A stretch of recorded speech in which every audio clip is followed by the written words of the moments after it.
अब बात करते हैं भाई कि अब सीधी भर्ती से भरे जाएंगे रेलवे के चतुर्थ श्रेणी कर्मचारियों के रिक्त पद। सीधी से तो अभी भी भरे जा रहे थे, तो फिर एक नियम में बदलाव क्या हुआ?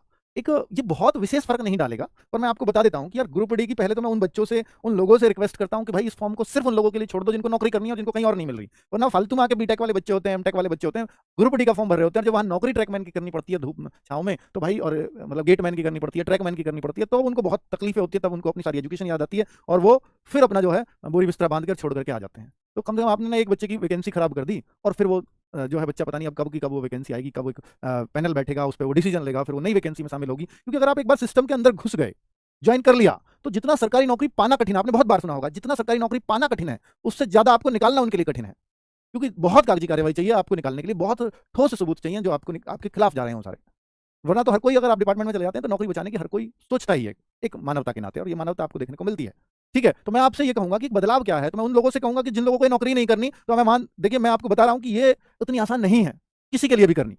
अगर आप अच्छे पढ़े लिखे हैं तो इस तरफ मत जाइए, आपके पास और ऑप्शन हो सकते हैं, पर फिर भी वो इस फॉर्म को भरते हैं, सारे प्रोसेस पूरे करते हैं, और फिर वो अंत में या तो इसको ज्वाइन नहीं करेंगे, या ज्वाइन कर लेंगे तो उनका कहीं और सिलेक्शन हो जाएगा, इसलिए छोड़ के आ जाएंगे। और किसी का तो हुआ भी नहीं, और फिर वो सोचता है कि इससे तो मैं अपने घर पे खेती कर लेता तो शायद इससे ज्यादा अच्छा काम कर लेता, ये मैं क्या नौकरी कर रहा हूं। लेकिन ये सब उनको तब याद आ रही होती है जब उन्होंने एक सीट खराब कर दी होती है। ठीक है, मैं सच्चाई बता रहा हूं। तो ये इतना आसान नहीं है नौकरी करना। जो अपने आप को अपने इज्जतदार, रेस्पेक्टफुल खुद को मानते आए हैं, या एजुकेशनिस्ट होने का दावा करते हैं, या बहुत उच्च कोटि की पढ़ाई करके आए हैं, वो लोग इसको कर ही नहीं पाएंगे। इसको वही बच्चा कर पाएगा जिसको वाकई में जरूरत है, जो सरकारी नौकरी चाहे किसी भी पद पे मिले, मेरे परिवार की जरूरत है और मुझे वो करनी है, इसलिए मैं कर पा रहा हूं, और इसलिए वो कर पाता है। ठीक है, लेकिन अगर आपको सारे ऑप्शंस ज्वाइन करने के बाद नजर आ रहे हैं, तो फिर ये कहीं ना कहीं आपकी कमी है, आपने किसी एक सीट को खाया है, और जो अब शायद 3-4 साल बाद अगली कोई वैकेंसी आएगी उसमें जुड़ करके आएगी। ये होता था इस नियम में। ये कह रहे हैं कि या तो कोई बच्चा ज्वाइन नहीं करता था, अब ज्वाइन नहीं करता था तो फिर उसको लेटर भेजते जाते थे, फिर लेटर भेजेंगे, कई सारे लेटर चलेंगे, फिर पता चलता है, और सरकारी काम है भाई, इतनी जल्दी तो वो भी एकदम से खत्म नहीं होता, तो लेटर भेजेंगे, फिर उसका टाइम देंगे, 3 महीने में दीजिए, 6 महीने दीजिए, और एक लेटर नहीं, 5-5, 6-6 बार जाता है। और चूंकि सरकारी काम है तो इसी में उसके 2-3 साल निकल जा रहे होते हैं, और जब कहीं 2-3 साल में कोई जवाब नहीं आ रहा, एक जवाब आ गया तो फिर और समझ लो 1-2 साल और खिंच जाना है, और जवाब नहीं आया तो भी 3 साल निकल जाएंगे, तब पैनल एक डिसीजन लेगा कि भाई ये लड़का शायद अब ज्वाइन करने का इच्छुक नहीं है, और जबकि हर बार लेटर में लिखा आएगा कि अब अगली बार कोई कार्रवाई नहीं, मतलब अगली बार कोई लेटर इशुएंस नहीं होगा, अब आपको यहाँ से आपकी नौकरी मतलब खत्म समझो, और फिर लेटर आ जाएगा। ये होता है सरकारी नौकरियों में। ठीक है, तो उसको ज्वाइन कराने के वेट में 3 साल ऐसे बिगाड़ देते, तो पैनल फिर डिसीजन लेता था कि भैया एक पैनल बनेगा, इस बच्चे को ज्वाइन नहीं करना, इसलिए अब इस वैकेंसी को आगे दीजिए। फिर एक दूसरा तरीका कि जो बच्चा डिपार्टमेंट में अब वो छोड़ करके चला गया उस पद को, उसके लिए भी ऐसा नहीं है कि तुरंत अगली वैकेंसी में, तो अब हर साल वैकेंसी आनी है, नेक्स्ट वैकेंसी में नहीं, फिर उससे नेक्स्ट में नहीं, फिर उससे नेक्स्ट में नहीं, तो पद 3 साल गवर्नमेंट का खाली रह गया। तो अब कह रहे हैं कि जो हर साल वैकेंसी का प्लान बना दिया है, तो अब इन कर्मचारियों को, जैसे किसी की मृत्यु हो जाए, कोई नौकरी छोड़कर चला जाए, किसी ने ज्वाइन नहीं किया हो, ये 3 केस हैं, इन तीनों केसेस में इसको तुरंत अगली वैकेंसी में शामिल करो, इस प्रक्रिया को बदलो, इस नियम को बदलो। ठीक है, तो वो सारी चीजें इस न्यूज़पेपर में लिखी हुई हैं, मैंने बहुत आसान भाषा में आपको समझाया है। तो ये नियम बदला है कि भाई अब जो वैकेंसी है, जो कोई, अब आपके लिए भी है कि अगर आपने ज्वाइन नहीं किया तो तुरंत आपका फिर इतने लेटर इशुएंस आगे नहीं होगा, है ना। अगर आप छोड़ना चाहते हो तुरंत छोड़ो, अगले के लिए खाली करो, अगली वैकेंसी के लिए। वो वाला सीन अब रहा करेगा इसमें। न्यू वैकेंसीज हर साल आएंगी, ये आपको क्लियर है। ये अगले कैलेंडर में, एनुअल कैलेंडर जो जारी हुआ था, इसमें भी अक्टूबर टू दिसंबर दिया गया है। हालांकि ऐसी कोई भी संभावना नहीं लगती कि अक्टूबर से दिसंबर के बीच में आपके रेलवे ग्रुप डी के इस बार फॉर्म निकाल देंगे। पहले ही जनवरी में आए हैं, और इस बार अक्टूबर, जनवरी 2025 में तो आ गए ना, ये रेलवे ग्रुप डी जिसके आप एग्जाम का वेट कर रहे हो, तो वही जनवरी में आए हैं, इसको एक फिर से अक्टूबर से दिसंबर निकाल देंगे। भाई जब तक एग्जाम नहीं कराते तब तक कैसे फॉर्म निकाल सकते हैं? फिर तो पैसे कमाने की बात हो गई, फिर तो कोई भी रेलवे को यही डांट फटकार लगाएगा, यही सब चीजें होंगी कि भैया कोई भी कह देगा ना विपक्ष को, यार ये तुम तो सीधा पैसे कमाने के वो ढूंढ रहे हो, बच्चों से 400-500 रुपए लेते हो और वो अपने खाते में जमा करते हो, पहले वालों को एग्जाम नहीं कराते हो ताकि और ज्यादा फॉर्म आए। तो निश्चित तौर पर ये दिमाग में जरूर रखेगा, तो ये वैकेंसी आने से पहले इसका एग्जाम होगा, पुरानी वाली का। तो न्यू वैकेंसी तब तक नहीं आएंगी जब तक पुरानी वाली का एग्जाम ना हो जाए। अब बात रहेगी सर एग्जाम कब तक होगा, एग्जाम के बाद ये वैकेंसी निकाल देंगे, फाइनल हो या ना हो वो बात अलग है। सर फाइनल नहीं हुआ तो आपको लग रहा होगा सर फाइनल नहीं हुआ तो फिर तो सब लोग फिर से फॉर्म भरेंगे। नहीं, बहुत सारे नहीं भरते, जिनको पता लग जाता है पेपर देते कि मेरा हो जाएगा, वो लोग नहीं भरते, या किसी का कहीं और हो जाएगा वो नहीं भरेगा, बहुत सारे नहीं भरेंगे। लेकिन एक वो प्रोसेस भी है कि ठीक है चलो यार, ऐसे बहुत भर्तियों में होता है कि एग्जाम करा दिया, अब दूसरी चीजें चल रही हैं, नहीं भर्ती आ गई। पर होना ये चाहिए कि भाई उसका सब कुछ क्लियर हो जाना चाहिए, तभी आप हर साल कैलेंडर मेंटेन कर पाओगे। पहली वाली भर्ती की ज्वाइनिंग हो जाए, और ज्वाइनिंग भी ना हो, फाइनल सिलेक्शन हो जाए, और दूसरी भर्ती तब निकले। पर ऐसा अभी तक, चाहे एएलपी का देख लो आप, एएलपी दोबारा आ गई, पहली वाली का जो एग्जाम थोड़ा पीछे पीछे हटता रहा, हालांकि एग्जाम हो गया था। ऐसी अब तक तो कोई भर्ती नहीं है कि जिसका एग्जाम हो गया हो, जिसका एग्जाम ना हुआ और दूसरी भर्ती आ जाए, अब तक तो ऐसा हुआ नहीं है। ठीक है, तो आगे भी नहीं होगा। अब मुझे लगता नहीं है कि एनटीपीसी अंडर ग्रेजुएट लेवल वाली भी दोबारा आने वाली है, तब तक नहीं आएगी जब तक उसका एग्जाम नहीं होगा। और एग्जाम की उसकी भी संभावना है नवंबर पे चली गई है, और आपकी तो है ही। अभी मैं आपको दिखा देता हूँ। देखिए, आपको लगता होगा कि रेलवे और एसएससी दोनों बिल्कुल अलग अलग चीजें हैं, हालांकि अब तो इनको भी मिलाने की बात चल रही है कि एसएससी ही पहले तो एक मतलब एनटीए एग्जाम कराएगा, और वो एक सीईटी एक एग्जाम होगा, सबका एक कॉमन एलिजिबिलिटी टेस्ट करा देंगे, बैंकिंग का, एसएससी का, रेलवे का, तो वो बातें तो बंद हो गई हैं पूरी तरह से। अब एसएससी और रेलवे में ये जरूर चल रहा है कि आरपीएफ को एसएससी को दे दो। तो क्या आरपीएफ चला गया तो इनके रास्ते नहीं खुल जाएंगे? किसके? आपके एनटीपीसी के भी, ग्रुप डी के भी, शायद ये भी आगे एसएससी पे देखने को मिले। तो एक रास्ता है, शायद वो सीईटी ना करा के इस तरह से ही सबको एसएससी के अंडर देकर के चीजें कराएं, बैंकिंग अलग चले और रेलवे एसएससी एक हो गए, ऐसी भी संभावनाएं हैं। पर अभी काफी हद तक नहीं है, क्योंकि 1-2 साल तो नहीं है, क्योंकि आरआरबी अलग बना हुआ बोर्ड है, उसको इतनी आसानी से खत्म नहीं किया जा सकता, ये सच्चाई है। क्योंकि वहां जो भी एसएससी एग्जाम कराती है वो किसी भी भर्ती का ऐसा नहीं है कि उसका अपना सेपरेट बोर्ड बना हुआ। तो जो सेपरेट बोर्ड बने हुए होते हैं वो अपने एग्जाम खुद ही कराते हैं। तो इस चिंता में आप मत रहो कि अभी बहुत जल्दी कुछ होने वाला है, तो बहुत आसानी से नहीं होगा अगर इस तरह की कोई बात है। लेकिन आरपीएफ की बातें चल रही है, सच्चाई है कि आरपीएफ एसएससी के अंडर आ जाए। तो हालांकि आरपीएफ को कभी आरआरबी अपना हिस्सा कहता ही नहीं है, इसके इसलिए भी एक बात है कि उसको अलग एसएससी की तरफ लेकर के जा रहे हैं वो लोग। तो सिलेक्शन पोस्ट, देखिए मैं आपको एक बात बता रहा हूं कि इस चीज को देखो ये कैलेंडर है एसएससी का एग्जाम कराने का, एसएससी का कैलेंडर है ये। मैं इसको इसलिए दिखा रहा हूं कि दोनों एग्जामों को टीसीएस या टीसीएस जैसी कोई कंपनी कराती है, और जिस पर लिमिटेड लैब्स हैं, उन्हीं लैब्स में एसएससी को भी कराना होता है, उन्हीं लैब्स में रेलवे को भी कराना होता है। क्योंकि कंपनी चाहे अलग अलग हो, अलग अलग एग्जाम कराएं, वैसे तो एक ही कराती है अधिकतर दोनों के, पर चाहे अलग अलग भी कराएं, तो लेकिन इंडिया के अंदर रिसोर्सेज सेम ही है, उनको ही वो कंपनी यूज करेगी, उनको ही वो कंपनी, बस उन दोनों के अलग अलग उनके कॉन्ट्रैक्ट हो जाएंगे उनसे। ठीक है, तो इसलिए आप ये देखो कि जो भी आप कहीं ऐसा नहीं देखते होंगे कि एसएससी का भी बड़ा एक एग्जाम चल रहा है और रेलवे का भी कोई एनटीपीसी और ग्रुप डी जैसा बड़ा कोई एग्जाम चल रहा है, पैरामेडिकल जैसा तो कभी भी हो जाएगा। ठीक है, लेकिन ग्रुप डी और एनटीपीसी जैसा एक बड़ा, जहां करोड़ों फॉर्म है, और एसएससी का कोई सीजीएल, सीएचएसएल या एमटीएस जैसा कोई बड़ा, जीडी जैसा कोई बड़ा एग्जाम चल रहा हो, ऐसा कभी नहीं देखा होगा। उसका कारण यही है क्योंकि ये दोनों बड़ी संस्थाएं, बड़े एग्जाम्स हैं, और सारे ऑक्यूपाई दोनों लोग एक ही सेंटर्स को करते हैं। ठीक है, एसएससी भी और रेलवे भी। तो जब एसएससी के एग्जाम चलेंगे तब रेलवे के नहीं चलते बड़े एग्जाम, और जब रेलवे के चल रहे होते हैं तब एसएससी के नहीं चलते। आप देखो पहले आरपीएफ का हुआ है या और एग्जाम्स जो एनटीपीसी के हुए हैं, तब एसएससी का कोई एग्जाम्स नहीं थे। लेकिन अब क्या हो रहा है, एसएससी के एग्जाम शुरू होने जा रहे हैं 24 जुलाई से 4 अगस्त, ऐसे सिलेक्शन पोस्ट से शुरुआत होने वाली है। तो देखो 4 अगस्त, फिर 6 अगस्त से 11 अगस्त, फिर 12 अगस्त, फिर 13 अगस्त से 30 अगस्त, 1 सितंबर से 6 सितंबर, 8 सितंबर से 18 सितंबर, कहीं भी गैप है। और 20 से 18 के यहाँ खत्म, 20 से 24 सितंबर फिर एमटीएस के शुरू, 24 अक्टूबर तक एमटीएस के चलेंगे। और अब आप देखो जेई का 27 से 31 अक्टूबर, ये भी लगातार हो गया। अब यहां से बाद में डेट नहीं है, यहां से बाद में, हालांकि नवंबर दिसंबर दे रखा है दिल्ली पुलिस का, और दिल्ली पुलिस का 2 महीने नहीं चलेगा, क्योंकि दिल्ली पुलिस के नवंबर दिसंबर ये 2 महीने रिजर्व रखे हैं। तो इनमें एक अगर कंप्लीटली बोले तो आधे नवंबर से आधे दिसंबर तक दिल्ली पुलिस खत्म हो जाएगा। तो इनके पास आधा नवंबर भी बच रहा है, आधा दिसंबर भी बच रहा है, या हो सकता है पूरी दिल्ली पुलिस को दिसंबर में ले जाए और नवंबर में कोई और एग्जाम करा दे। और यहां भी अगर देखने को चाहिए तो एक और बात देखने की है कि वैसे तो जुलाई में एनटीपीसी इनको अंडर ग्रेजुएट लेवल ले लेना चाहिए था, क्योंकि जुलाई खाली है एसएससी पे 24 जुलाई तक, लेकिन ये पता नहीं क्यों नहीं कर पाए। तो एनटीपीसी का एग्जाम जो अंडर ग्रेजुएट लेवल है, ये तो तय है कि ग्रुप डी से पहले होना है। तो अगर वो जुलाई में नहीं हो पाया, अब की संभावनाएं बहुत कम लग रही हैं उसकी भी, क्योंकि अब तक कुछ ना कुछ उसका आ जाता, अगर वो जुलाई में होना होता। अगर वो नहीं हुआ तो वो भी कहां होगा, नवंबर या दिसंबर में जाके। अगर वो नवंबर दिसंबर में हुआ, वो भी तो इतने दिन चलेगा ना, कम से कम 1 महीने के आसपास तो वो भी है। फिर ग्रुप डी की बारी आएगी, तो ग्रुप डी हो सकता है आगे आपको जनवरी या दिसंबर ऐसे देखने को मिले, और उसके बाद ही कोई वैकेंसी की बात चलेगी, उससे पहले कोई ग्रुप डी की नई वैकेंसी नहीं आनी। ठीक है, तो इसका मतलब मैं आपसे अगर बोलूं कि ग्रुप डी के लिए आज से आपके पास 5-6 महीने तो पक्का ही पक्का है, उससे पहले कोई संभावना ग्रुप डी की नहीं दिखती। ठीक है, और मैं आपको थोड़ा मोटिवेट करने के लिए बोल भी दूं कि भैया ये तो 1 महीने में हो जाएगा, 2 महीने में हो जाएगा, पर उस बात का कोई अर्थ नहीं है, एक सच्चाई है जो आपको एक्सेप्ट करनी पड़ेगी। दूसरा, केस का असर, क्या ग्रुप डी पे केस भी चल रहा है? जी बिल्कुल, ग्रुप डी पर केस चल रहा है। वो इस बात का है कि 10th पास या आईटीआई वाले, अब क्या है कि फॉर्म जो है या तो 10th पास हो या आईटीआई हो, कोई भी डल सकता था, कोई भी। लेकिन आईटीआई वालों ने केस किया है इस बात को लेकर के कि आईटीआई वालों को मौका दो, 10th वालों को मत दो, क्योंकि आईटीआई वाले इस नौकरी के लिए परफेक्ट हैं, ये कहते हैं वो। हालांकि इसके लिए वो तर्क भी देते हैं कि पहले आईटीआई से ही हुआ करता था, लेकिन जो लास्ट हुआ उसमें आईटीआई को खत्म किया गया था, जो लास्ट की 1,03,769 वैकेंसी थी जो 2019 में आई, उसमें आईटीआई को खत्म किया गया था, ये कहकर कि आगे फिर से आईटीआई लागू किया जाएगा। और वो 2022-23 तक साइट पे अवेलेबल भी रहा कि भाई आईटीआई से ही आएगी इसकी वैकेंसी, इसकी ग्रुप डी की।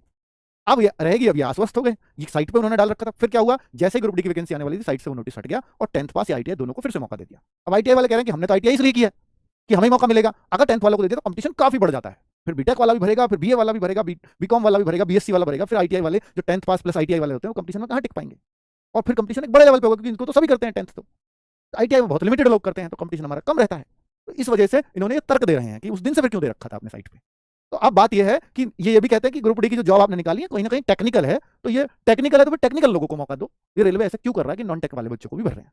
तो ये इस पर सवाल जवाब चल रहे हैं। अब देखना यह है कि कोर्ट क्या डिसीजन लेगा। हालांकि कोर्ट इस बात पर भी जाएगा कि पिछली बार क्या था, क्या वो लोगों पे काम नहीं हो रहा, 2019 में जो भर्ती निकाली थी वो भी तो नॉन टेक वाले ही अधिकतर, उसमें क्या वो लोग काम नहीं कर पा रहे? अगर वो कर पा रहे हैं तो फिर तो क्या ही दिक्कत है।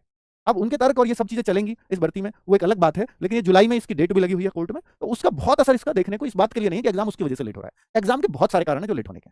ठीक है, तो इस चीज को आप बहुत हावी अपने दिमाग में मत होने दो कि सर केस में क्या, मैंने पूरी केस की बात बताई आपको, केस एक्चुअल क्या है, ठीक है, क्यों ये लड़ाई चल रही है।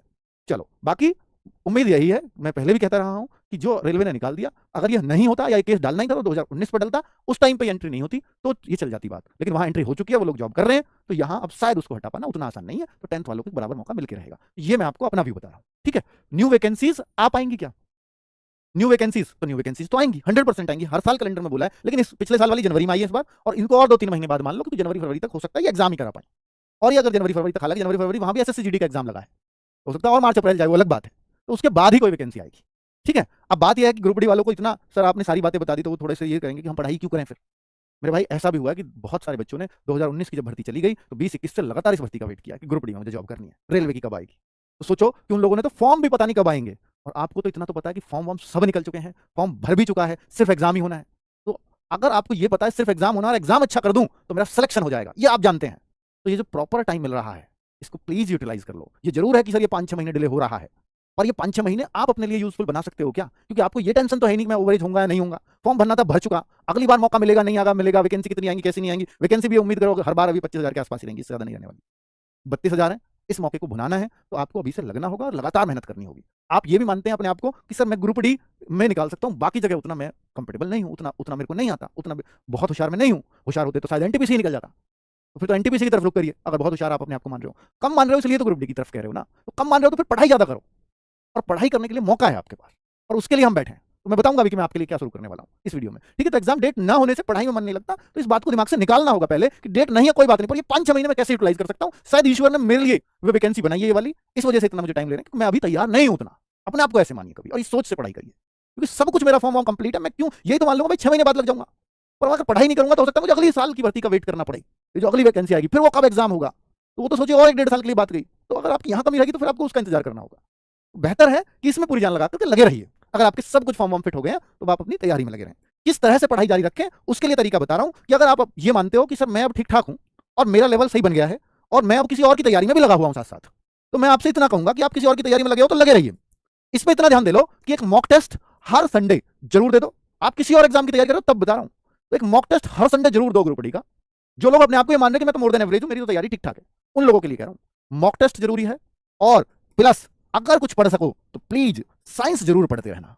ग्रुप डी आपका पक्का पक्का क्लियर हो जाएगा, चाहे आप किसी की भी तैयारी करो। ये मैं आपको पर्सनल सलाह दे रहा हूं, मैं ये भी नहीं कह सकता कि आप सब कुछ छोड़ के इसके पीछे लग जाओ, नहीं, आप जो कर रहे हो करते रहो। बस इतना टाइम मांग रहा हूं कि 1-1.5 घंटे का साइंस का 1.5-2 घंटे का दे सकते हो तो, और मॉक टेस्ट हर संडे दिया जाओ। ये आपको बताता रहेगा कि आप कहां चल रहे हैं, बाकी बच्चे कहां चल रहे हैं, उनकी तुलना में आप कहां हैं। ये दूसरा, अगर कोई बच्चा ये मानता है कि सर मैं तो अभी मीडियोकर स्टूडेंट हूं, अभी एवरेज से भी कम हूं या एवरेज स्टूडेंट हूं और मैं इसकी तैयारी कैसे करूं, या मैं फ्रेशर हूं, तो अगर आप फ्रेशर हैं और तो फ्रेशर के लिए मैं हमेशा कहता हूं कि वो कभी भी एक बैच पकड़ लीजिए और ज्वाइन कर लीजिए और उसमें जान लगा करके पढ़ लीजिए हर एक सब्जेक्ट को। तो एक बार अगर आपने कोई बैच पढ़ लिया फिर आपको शायद कोई बैच ना लेना पड़े किसी भी एग्जाम को क्लियर करने के लिए, क्योंकि हर जगह मैथ रीजनिंग जीके यही तो आता है और ये इसमें भी है। ठीक है, तो फिर मैं आपको ये सलाह दूंगा कि आप एक बैच को अच्छे से कंप्लीट कर लीजिए। अगर आप अभी से भी कंप्लीट करते हैं तो हमारे पास भी है रफ्तार बैच, अगर आप उसको कंप्लीट कर लेंगे, रफ्तार 2.0 कोई से एक बैच को कंप्लीट कर लो, तो आपका जो एग्जाम होगा चाहे वो दिसंबर में हो जनवरी में हो, तब तक आप अपने आप को फुल प्रिपेयर्ड पाएंगे बहुत अच्छे से। मॉक टेस्ट देना ही पड़ेगा, चाहे अब दो चाहे बाद में देना, और सिलेबस कंप्लीट करके देना, वो आपकी मर्जी है। तो मीडियम स्टूडेंट्स के लिए मैं कहता हूं, हाँ भाई जो फ्रेशर है उनको तो वो करना चाहिए, बैच ज्वाइन की तरफ जाना चाहिए। जो मीडियम स्टूडेंट्स हैं तो मैं उनको कहूंगा कि वो प्रैक्टिस सेट शुरू करिए और ग्रुप डी को इतना टाइम दीजिए एटलीस्ट कि 4-5 घंटे आप डेली पढ़ते रहें तब तक जब तक आपका एग्जाम ना हो। जो इसी को टारगेट लिए हुए हैं उन बच्चों के लिए कह रहा हूं, तो इसलिए मैंने आपके पढ़ने के लिए एक सीरीज में आपके लिए चला रहा हूं कि जिससे आपका जुड़ाव बना रहेगा ग्रुप डी से रेगुलरली। तो ये 4 चीजें आपके लिए चल रही हैं। जो अभी एनटीपीसी का पेपर हुआ है तो वो लेवल हमने देख लिया किस लेवल का पेपर है, हालांकि वहां सीबीटी 1 और सीबीटी 2 दो हैं, आपका एक ही एग्जाम है। तो जो वहां लेवल आया है सीबीटी 1 में उससे थोड़ा बढ़ के लेवल आता है ग्रुप डी का। आपका उस एनटीपीसी से मुश्किल पेपर आता है कि ग्रुप डी का? जी हाँ आता है। उसका कारण है क्योंकि वहां 2 एग्जाम है, वहां भीड़ छाटनी है, यहां सिलेक्शन होना है इस एग्जाम से। इसलिए आपको थोड़ा सा अच्छे से क्वेश्चंस यानी जो एनटीपीसी सीबीटी 1 में आए हैं उससे एक अच्छा लेवल लेकर के हम यहाँ अप लेवल लेकर के थोड़ा चलेंगे। तो आप देखेंगे कि रीजनिंग की क्लास हम 2 बजे से करा रहे हैं, और जो बच्चे अंडर ग्रेजुएट लेवल एनटीपीसी की तैयारी करना चाहते हैं तो वो भी इस बैच से जुड़े। हम थोड़ा हार्डर लेके चलेंगे पिछले से ग्रेजुएट लेवल, हालांकि एनटीपीसी अंडर ग्रेजुएट लेवल से थोड़े से आसान आएंगे पर ग्रुप डी हार्ड आएगा उसके मुकाबले। ठीक है, तो जीके जीएस क्योंकि एक ही एग्जाम है, जीके जीएस जितने भी आपके क्वेश्चन हैं 20 क्वेश्चन आएंगे तो भाई, और आपके एनटीपीसी अंडर ग्रेजुएट लेवल को साथ में लेकर के चलेंगे इसमें, और जो ग्रेजुएट लेवल का पेपर हुआ है उसी से मैचिंग करते हुए कि क्या क्या है पूछ सकते हैं। क्योंकि अगर सबसे कोई हार्ड चीज आई है अंडर ग्रेजुएट लेवल पेपर में, कुछ सीखने की चीज है, तो वो जीके जीएस है कि ये कहां से क्वेश्चन किस तरह के पूछ रहा है, क्योंकि बच्चों को वही पल्ले नहीं पड़े। 40 में से 20 क्वेश्चन करना भारी हो गया एनटीपीसी में, तो रेलवे ग्रुप डी में भी हालांकि 20 का है यहाँ पर जीएस का रोल, पर 20 में से क्या आप 10 ही कर पाओगे? जैसे वहां 20 करना मुश्किल है तो यहाँ 10-12 कोशिश करेंगे ना कि जितने ज्यादा से ज्यादा आप कर पाए। तो 20 का रोल भी रोल तो है ना, क्योंकि नंबर से तो 1 से भी रहता है बच्चा। तो यहाँ जीके को हल्के में मत लेना, भले ही 20 की है पर जीके ने परेशान किया है। चलो मैथ्स की बात करते हैं। मैथ्स, एडवांस मैथ्स पे बहुत ज्यादा गौर मत देना मेरे भाई, क्योंकि एडवांस मैथ्स का रोल बहुत कम आया एनटीपीसी में भी और ग्रुप डी में भी। आपके आएंगे मैथ्स के 25 क्वेश्चन, उन 25 में से आप ये मान लीजिए advance math, trigonometry, geometry, algebra, या मैं कहूं 2D 3D मेंसुरेशन, इन सबको मिलाकर के 4 से 5 क्वेश्चन हार्डली आते हैं। एसएससी की तरह नहीं आधे आधे का रहेगा, तो 4-5 क्वेश्चन और बाकी 20 क्वेश्चन 21 क्वेश्चन आपके अर्थमेटिक से ही रहेंगे। तो अर्थमेटिक को बहुत स्ट्रांग बनाएं। अगर आप एडवांस से अब तक बचते रहे हैं तो केवल इसके लिए एडवांस मत पढ़ना, पर यह है फिर अर्थमेटिक काफी स्ट्रॉन्ग कर लेना। ठीक है, ये मेरी आपको पर्सनल सलाह है। और साइंस की तो स्पेशली ये क्लास ग्रुप डी के लिए बहुत इंपॉर्टेंट है। इसमें इस क्लास में एक ही लक्ष्य होगा, ग्रुप डी वाले बच्चे के लिए, चाहे वो न्यूमेरिकल फॉर्म में क्वेश्चन आए या कैसे भी, वो प्रैक्टिस बहुत शानदार हो जाए। तो ये 2-2 दिन हर कोई क्लास चलेगी, 2 दिन फिजिक्स, 2 दिन केमिस्ट्री, 2 दिन बायो, तो पूरे 6 दिन क्लास इस तरह से होगी। तो ये प्रैक्टिस सीरीज यूट्यूब पर पूरी तरह से फ्री है, 30 जून को ये चलेगी। आप कहो सर वो टीचर चाहिए, ये टीचर चाहिए, मैं आपको दावे के साथ कह रहा हूँ जो टीचर दे रहा हूँ, अगर आप उनसे पहला सेट पढ़ लेंगे आप उनके कायल हो जाएंगे, क्योंकि आप ही के लिए बने। ठीक है, ये मेरा वादा है आपसे। एक मेरे कहने से एक सेट ले लीजिए, आपको क्लियर हो जाएगा कि मैंने क्या टीचर दिया आपको। आरडब्ल्यू पे जो टीचर है वो ऐसे ही नहीं आ गया है, वो बहुत बहुत कुछ फेस करके आया है कि हमने उसमें बहुत कुछ चीजें देखी हैं, तब वो यहाँ पढ़ा रहा है। तो बहुत क्वालिटी के टीचर्स हैं, इसकी चिंता आप मत करिए। ठीक है, और बाकी साइंस की टीम तो आप जानते हैं कि वही बेस्ट टीम है अपनी, वो आपके लिए उतरी हुई है। ठीक है, धर्मेंद्र सर हो, चाहे भावना मैम हो, चाहे राहुल सर हो। और ये हर संडे मॉक टेस्ट सुबह 6 बजे एप्लीकेशन पे होता है, ये फ्री वीकली मॉक टेस्ट वाला फोल्डर है, इसमें जाएंगे और ग्रुप डी का टेस्ट सुबह 6 बजे हर संडे नया टेस्ट आ जाता है, आप दे कभी भी सकते हो, संडे दो, मंडे दो, ट्यूसडे दो, आपकी मर्जी है। ये मॉक टेस्ट जरूर देते रहें। जब आप ये फील करें कि मेरी तैयारी 70% कंप्लीट हो गई है, तो आपको मॉक टेस्ट की तरफ आ जाना चाहिए जरूर जरूर। ठीक है, चलिए, तो ये मेरी सलाह थी आपको कुछ पढ़ाई से संबंधित। मुझे लगता है कि ये वीडियो बड़ा यूजफुल होगा उन बच्चों के लिए जो अपनी तैयारी के लिए सोच रहे हैं। थैंक यू वेरी मच, नमस्ते।